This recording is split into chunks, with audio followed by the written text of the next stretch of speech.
Hej og velkommen til min vlog. Jeg vil filme hele min tur til Thailand sammen med min fars familie.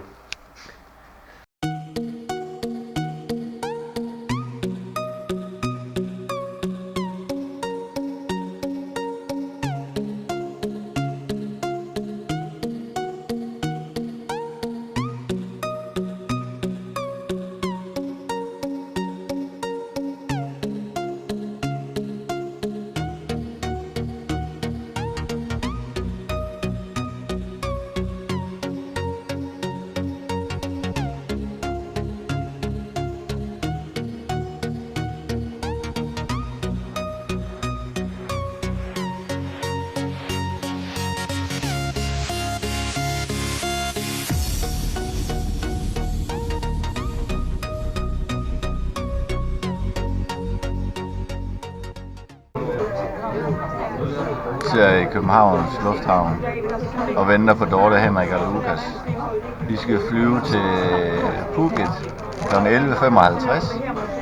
Flyve i 11 timer. Så vi er dernede klokken 6 om morgenen, Thailands tid. Nej, 15.30 Thailands tid. 18.30, det ved hun ikke noget. Ja. Ej, helt ærligt, Niklas. Nu er vi kommet ind i gaten. Og vi venter egentlig bare på os. Ja, og komme på flyet. Og vi skal flyve om 50 minutter. Jeps.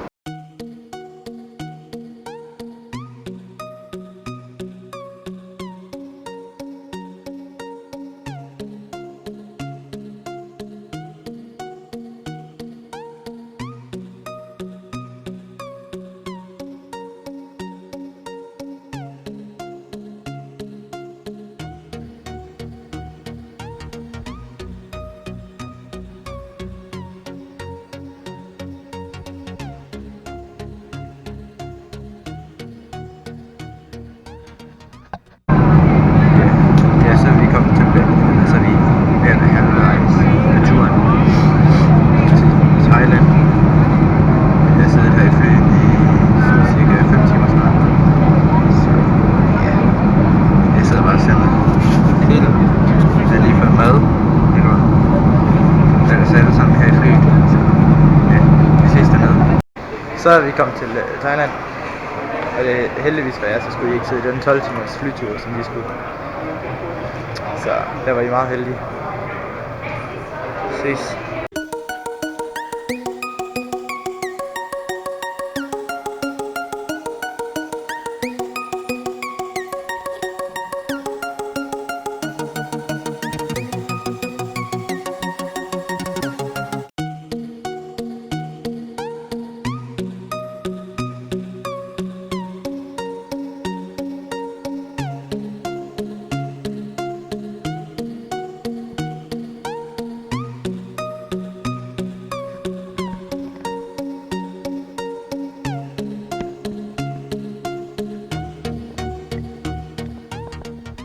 Ja, så er vi lige ankommet til vores hotel, der hedder Central Sea View. Og klokken den er, hvad er den, lille?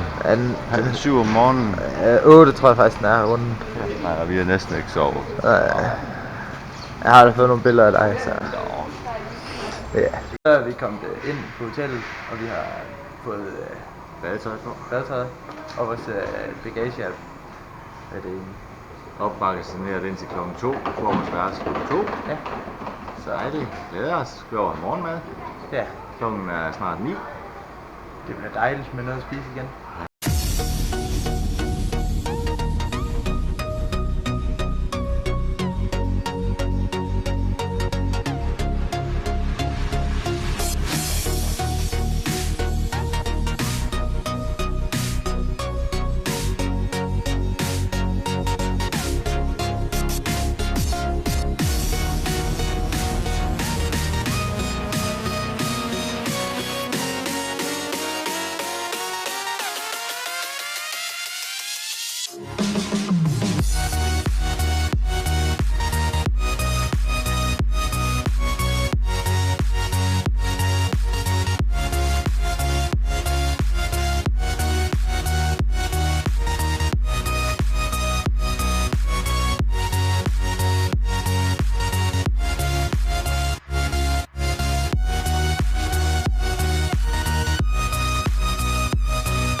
undskyld, at jeg ikke har fået vlogget særlig meget her på det seneste. Jeg var rimelig træt i går aftes, så det var derfor jeg ikke... Lejlighed hernede i Thailand. Ja, kommer ind den her dør her. Og så det første du ser, når du kommer ind, det er 2 skabe. Det er der og der. Og så ser du selvfølgelig i spejl. Og så herude, der er vores badeværelse. Look like this.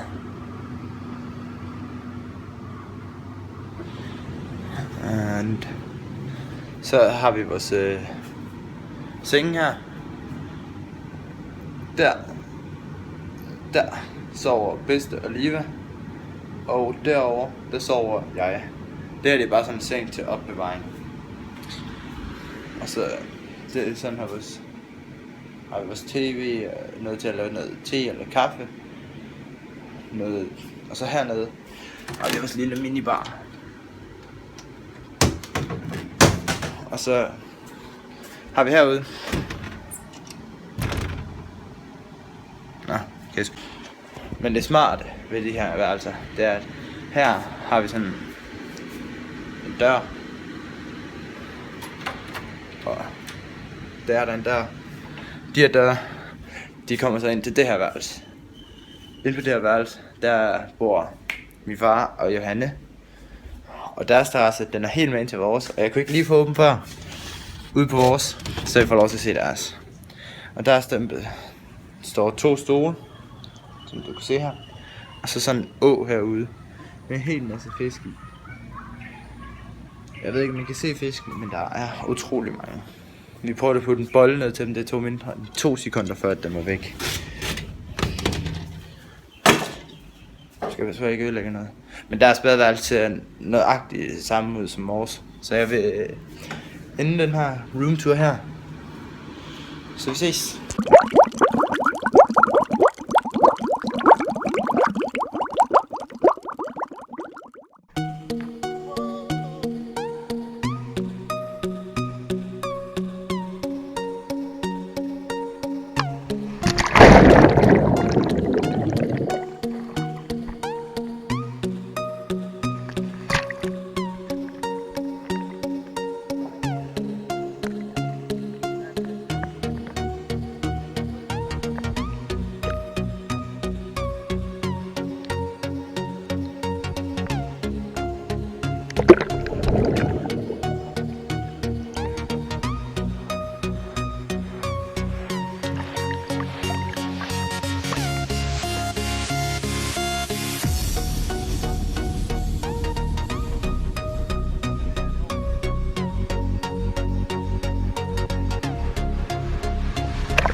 Yeah.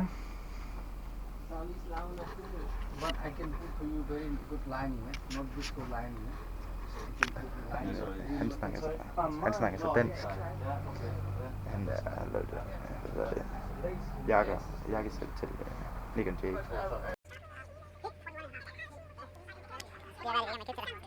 will I sleep? Can I make you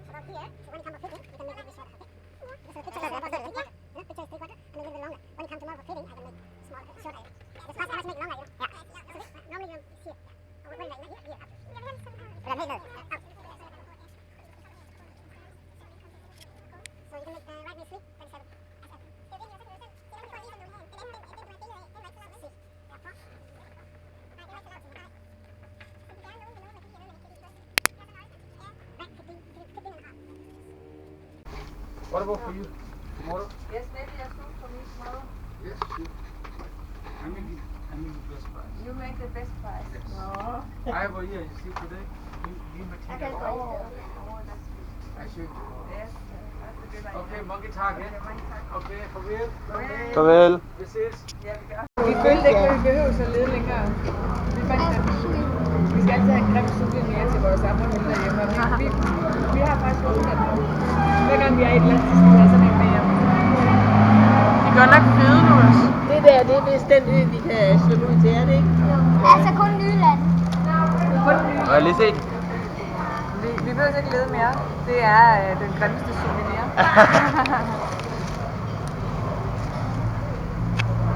De var fine. Jeg skal have en nummer 60. Var det? Jo, nummer 60. Med kylling med peanuts. Og så skal jeg have enten en nummer 100 eller en nummer 102. Hvad skal du have? Fried chicken with french fries. Okay. Ja. Har du fundet noget i byen, du gerne vil have lige nu her? Ja, en konfekjole måske. Så, ja. Hvornår skal jeg ind og kigge på den i morgen så? Glæder du dig? Ja, jeg er lidt nervøs. For at den ikke bliver rigtig, eller hvad? Ja. Ja. Der var der en, der sad og havde det der. Ja.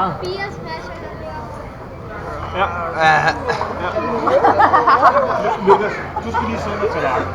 Det er din fest. Ja, så kan du vise dig op i skolen, du har spist det. Hold nu bøtte, mand.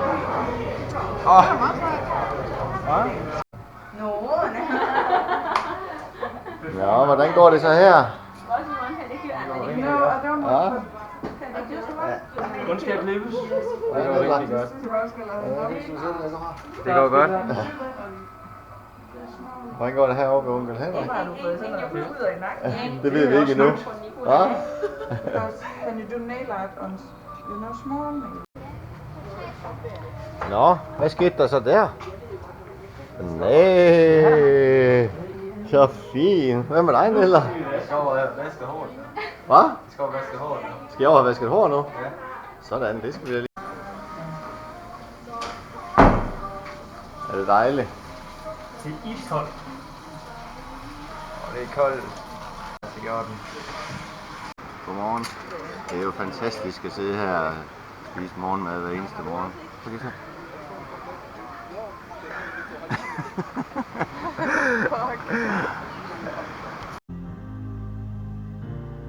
From far away they came to us with knowledge. They changed our world and left us without warning. They will return the day when they are needed. Our gaze is shifted upwards to the sky.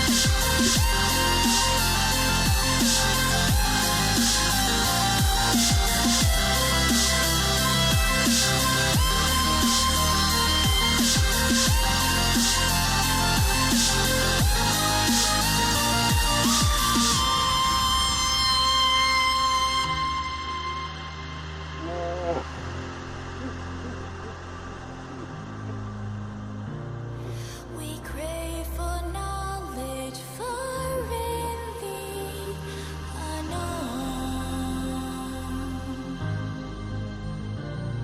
Our time has come to find what we want shown. Var det ikke slik?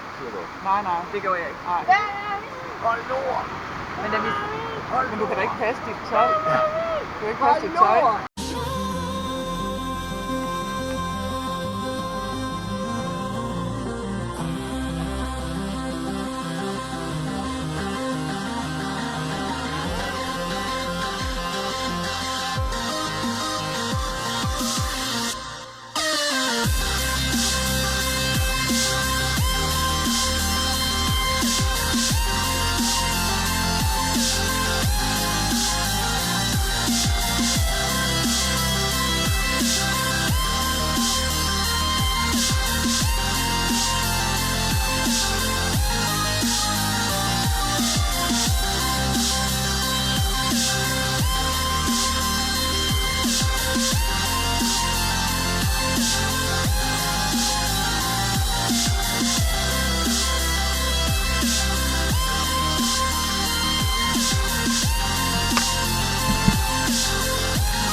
Filmer du mig nu? Fordi når man kommer Er din konfirmationskjole så kan god? man se deres krydderurter. Glæder du til det? Behagelig. Hvad? Den var behagelig. Og de ligger Glæder du dig til, at, alle mulige slags, også tørret. glæder du dig til, at den er færdig? Ja. Og så kan man komme hen Så du ser den der rigtige. ligger der Ja. orkideer. Ja. Altså fra gulv til loft. Vil du gerne have den på til din konfirmation? Så er der nogle mængder, som vi ikke ser Ja. hjemme. Af sådan Er du nogle sikker? ting. Nej. Det er selvfølgelig ikke sådan noget som Jo, det er du. men det er også Okay. nogle grøntsager. Du vil gerne have den. Så er det er også sjovt, hvis man Ikke? se, Ja.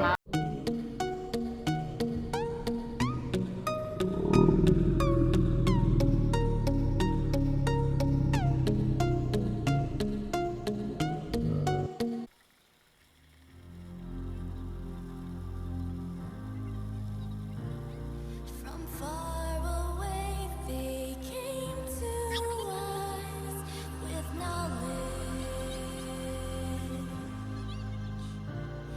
They changed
Nej.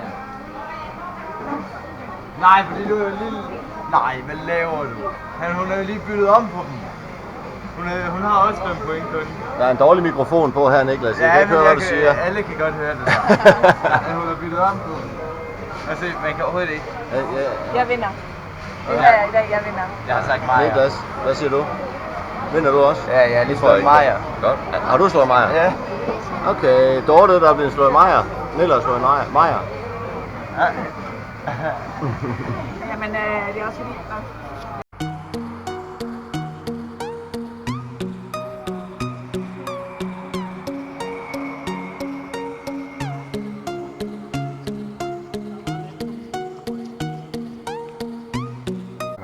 Nu er vi hjemme. Jeg har banket på en. Efter hvad? Efter vi venter på, at Bedste lukker op. Vi har lige været i byen. Nu skal vi ned på sportsbar. Og få en drik, øl, ting, et eller andet. Vi tager snigerturen, kom. Ja, vi tager. Vi tager snigerturen. Har jeg overhovedet hjemme? Hun er på en plads. Hun er på luft. Er du ude at snige, Bedste? Ha, snigeren. Er du kommet hjem, Bedste? Er på vej i sportsbar. Vi er på vej i sportsbar. Og vi gør det igen. Så er det blevet dag 6. Og lige nu er jeg på vej ned til morgenmad. De andre er gået i forvejen. Jeg var rimelig langsomt her til morges. Så ja. Det er min søster, der filmede i går aftes. Nu ved jeg ikke, hvor godt det er blevet. Jeg har ikke redigeret det endnu. Nu får vi det at se.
Can you try it? Yes, Yeah. okay.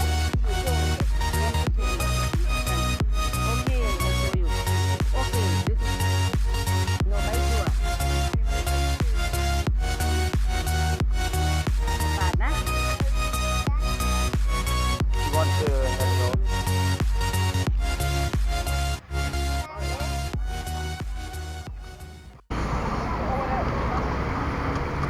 Hvor er vi henne nu? Museum for For hvad? Tsunami 2004. Hvad kan man se på museum? En båd, Som hvad? som blev skyllet 1,8 kilometer ind i landet. Ja.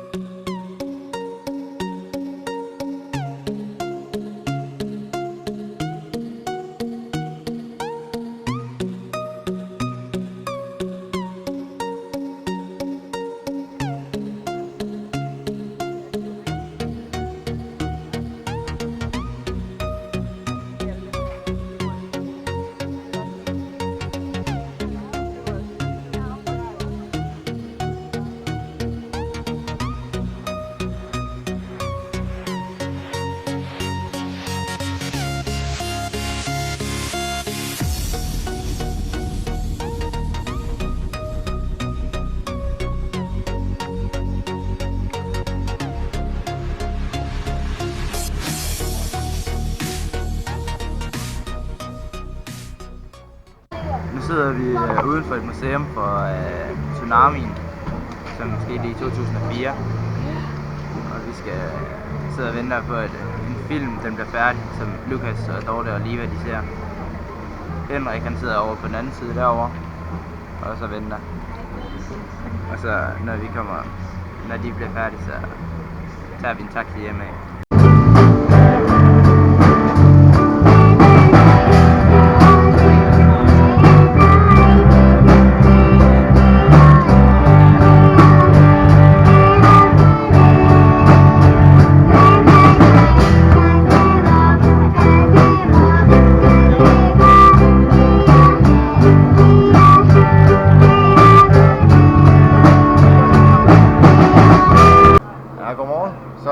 Skal vi på dykkertur. Ikke Simmeland Island, men en af de helt nordlige øer, der skulle være helt fantastisk. Klokken den er hvad? 8 om morgenen? Halv 9? Så det er mega tidligt op. Men vi glæder os helt vildt, så nu skal vi ud og snorkel på et koralrev.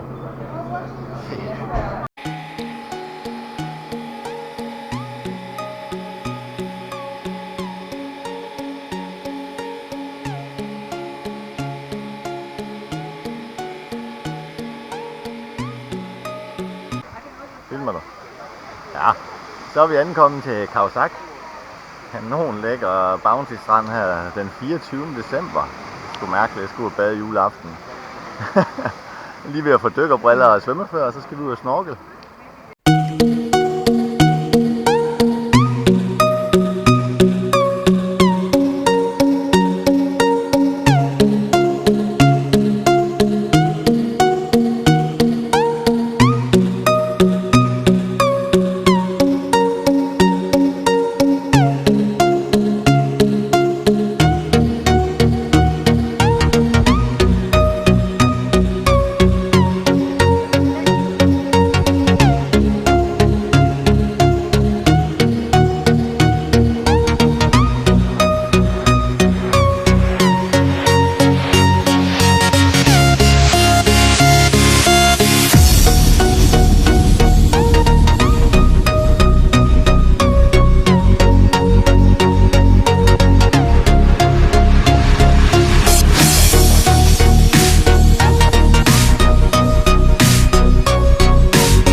From far away they came to us with knowledge.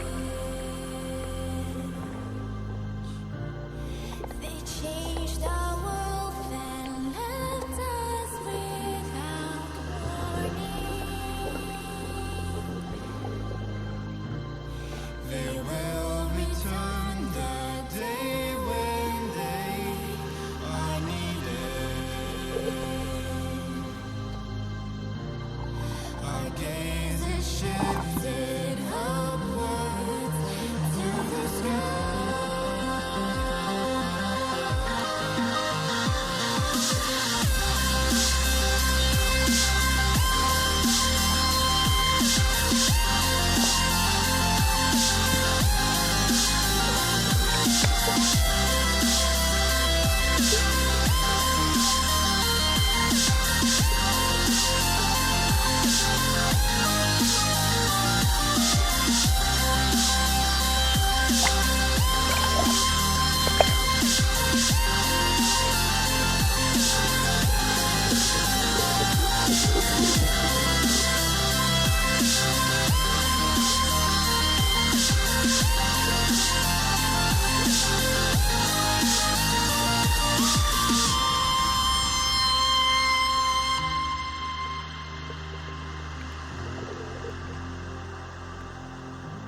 Så det er en ny dag her i Thailand. Jeg tror faktisk, at det er dag 9. Jeg er lige stået op. Jeg er fucking træt. Jeg skal ned til de andre nu. De er gået ned for at spise. Så.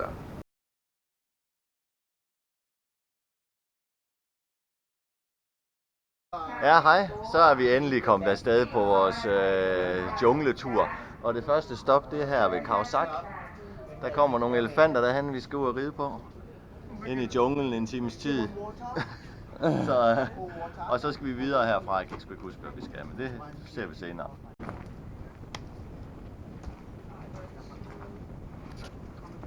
Hvad laver vi nu, far? Nu sidder vi sgu på en elefant. Kan du sidde stille, mand? Det er jo sygt. Det er bare joggeren i nakken. Ja.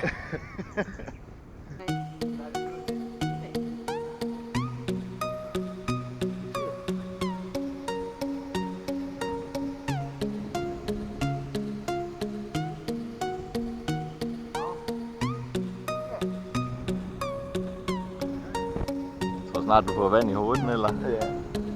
Uheldigvis. Godt ned her, piger. Nu er manden væk igen. Hvad så dårligt?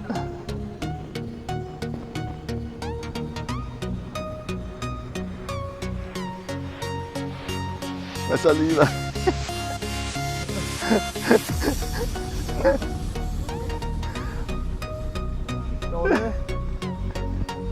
Vi har fundet sådan et punkt, hvis man lige rører ham der foran din fod, så rifter han med ørerne.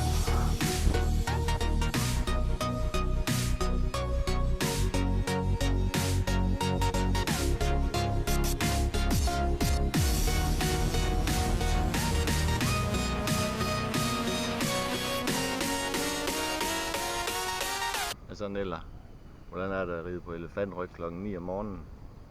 Det er sgu meget sjovt. De andre, de er ved at være med. Det er klart den største elefant, vi har været ude på, var Nella. Ja. Ej, den har sådan, der står her. Ej, nu tabte den den. Kan den finde den? Ja. Jeg går lige ind og filmer de andre. Hallo, hallo.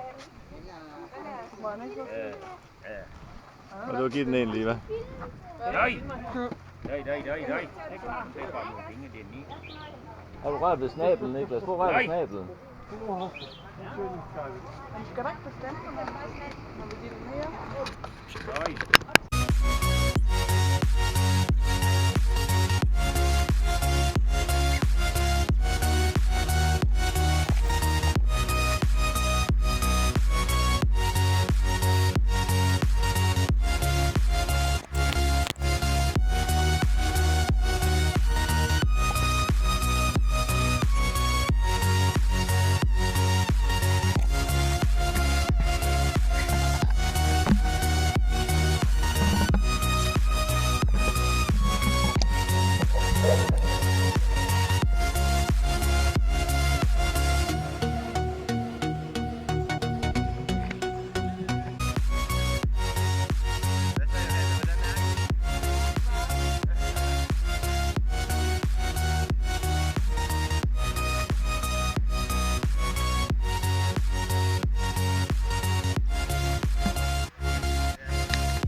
Hvad har du fået? Så har vi fået sådan 2 bambuskok her til, jeg tror vi skal op og drikke her til middagen.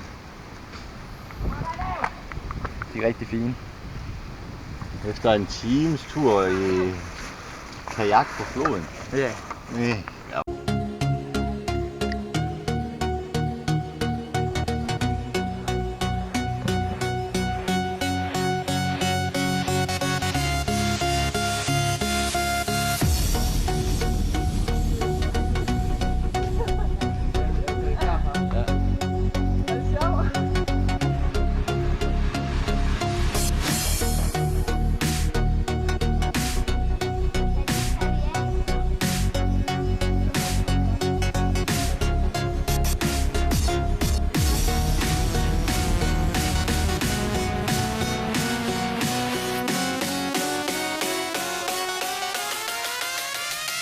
Den kommer ned ad den der kravleting derovre.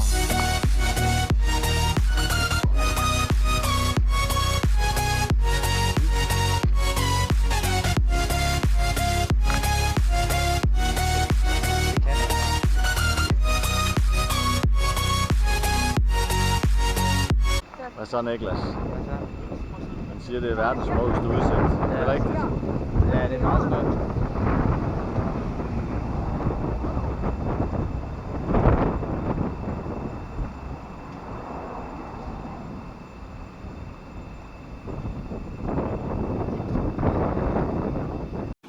Hej, det var så lige slutningen på vores elephant tracking slash kano og fodring af aber og den sidste. Jeg skal ikke leve den sidste, men det var slutningen af den dag. Godt nok lyst ud stadig, og jeg skal også ned i poolen nu her. Når jeg lige har fået redigeret det her, så går jeg derned til de andre, som er dernede. Så vi ses. Hej.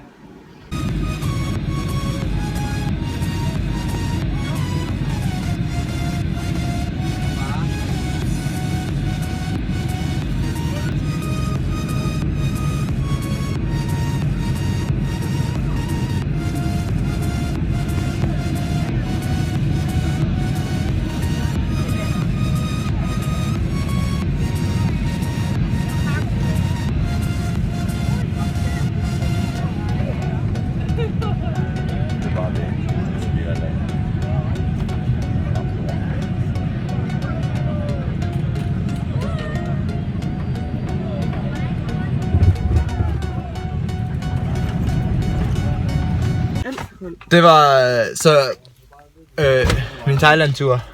Nu sidder vi i bilen og skal til ud af lufthavnen. Så ja, vi ses.